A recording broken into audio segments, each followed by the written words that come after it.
شروع کرتی ہوں اللہ کے نام سے جو بڑا مہربان نہایت رحم کرنے والا ہے۔ یزید کی قبر کس نے اور کب بنوائی؟ اس کی قبر کو کب اور کس نے کھولا؟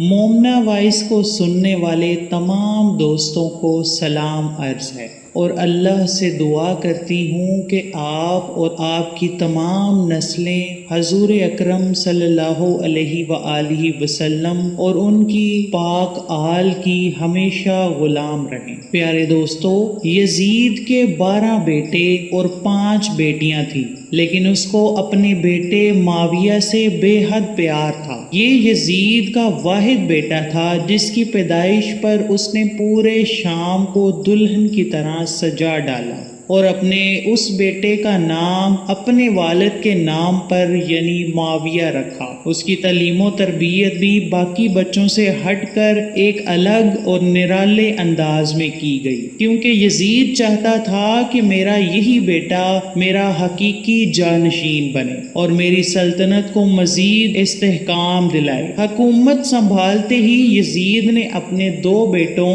خالد اور معاویہ کو اس وقت کی دنیا کے بہترین معلم یعنی شیخ عمر المقصوص کی درسگاہ میں بھیج دیا۔ معلم کو بھی بتا دیا گیا کہ معاویہ بن یزید ہی یزید کا اصل اور حقیقی وارث ہے۔ چنانچہ یزید کے بیٹے معاویہ پر بے حد محنت کی گئی۔ اسی دوران 61 ہجری میں کربلا کا دلخراش اور پرسوز واقعہ پیش آ گیا۔ چونکہ معلم عمر المقصوص اہل بیت کی عظمت کو جانتے تھے، اس لیے انہیں اس واقعے کا بے حد دکھ اور تکلیف ہوئی، تو انہوں نے اس واقعے کا بدلہ لینے کے لیے ایک عجیب ہی طریقہ نکالا۔ معلم عمر المقصوص نے یزید کے دونوں بیٹوں یعنی خالد اور معاویہ کو عظمت اہل بیت سے خوب روشناس کروایا اور ان کے دلوں میں محبت اہل بیت کا بیج بو دیا۔ چنانچہ واقعہ کربلا کے پیش آنے کے بعد جگہ جگہ یزید کے خلاف بغاوتیں سر اٹھانے لگیں، اور آخر کربلا کے پرنم واقعہ کے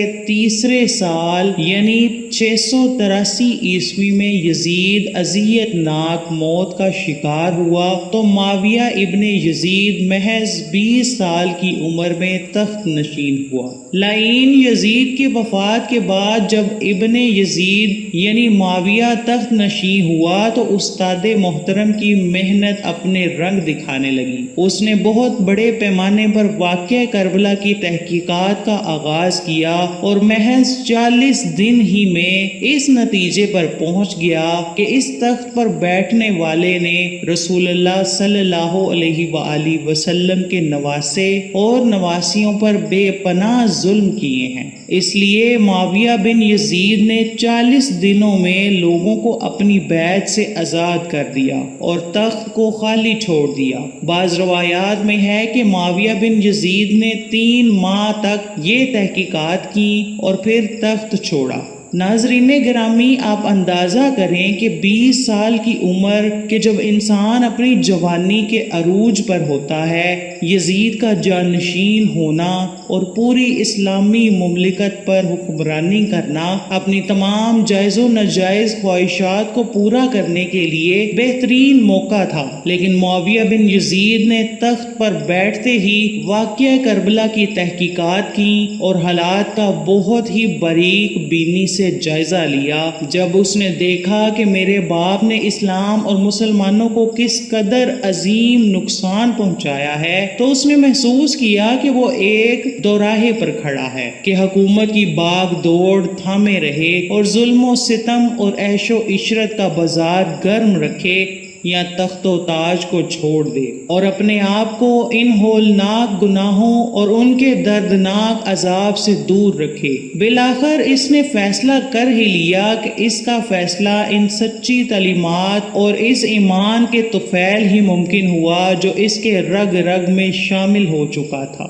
اس نے ایک عزم راسخ کے ساتھ حکومت کے عہدے داروں اور عوام کو مسجد میں جمع کیا اور پھر خود ممبر پر جا بیٹھا۔ اس نے اپنی تقریر میں سب سے پہلے خدا کی حمد اور اس کے بعد رسول اللہ صلی اللہ علیہ وآلہ وسلم پر درود سلام بھیجا، اور پھر وہ یوں کہنے لگا، میرے باپ یزید کو جب حکومت ملی تو وہ اپنے اعمال اور بدکاری کی وجہ سے ہرگز اس کا اہل نہیں تھا، لیکن وہ بھی اس پر قابض رہا اور اس کا نفس اس سے بدترین کاموں کی ترغیب دیتا رہا، وہ اپنے برے کاموں پر بھی فخر کرتا رہا۔ میرے باپ نے اللہ کی حدود سے تجاوز کیا اور آل رسول پر بے پناہ ظلم ہونے دیے، اور آج یقیناً برزخ میں زیر عتاب ہے۔ یہی کہنے کے بعد معاویہ بن یزید رونے لگا اور تھوڑی دیر بعد دوبارہ یوں بولا، اے لوگو، میں تمہارے مظالم اور گناہوں کا بوجھ نہیں اٹھا سکتا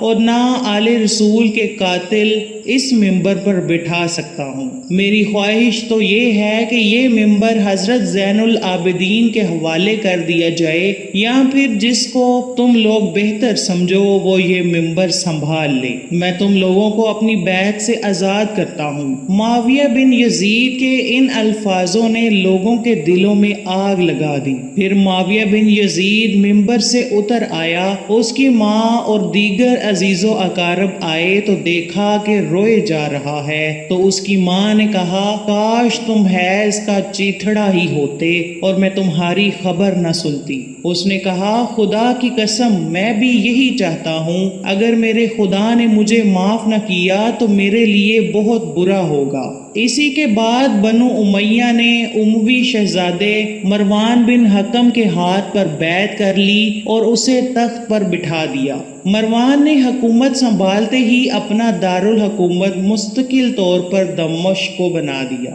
بنو امیہ کو جب پتہ چلا کہ معاویہ بن یزید کے اس رویہ کا ذمہ دار اس کے استاد ہیں، تو انہوں نے فوری طور پر شیخ عمرو المقصوص کو زندہ دفن کروا دیا۔ مروان کے حکومت سنبھالتے ہی معاویہ بن یزید کو زہر دے کر مار دیا گیا۔